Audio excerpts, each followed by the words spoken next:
Monthly maintenance fees can eat into your balance. The good news, waiving them on your Chase checking account is straightforward if you know the rules. Welcome back to Guide with Samuel. For popular accounts like Chase Total Checking, the $12 monthly fee can be waived by doing one of the following each month. 1. Have direct deposits totaling $500 or more. 2. Keep a minimum daily balance of $1,500. Or 3. Keep an average combined balance of $5,000 across your Chase accounts. Set up direct deposit from your employer or benefits provider. It's usually the easiest, most automatic way to qualify.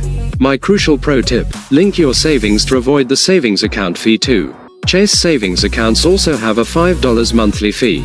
It's waived if you maintain a $300 minimum daily balance or link it to a Chase checking account. Link them once, and you often clear both hurdles. Keep your hard-earned money in your account, not in bank fees. Which method do you use to avoid monthly fees?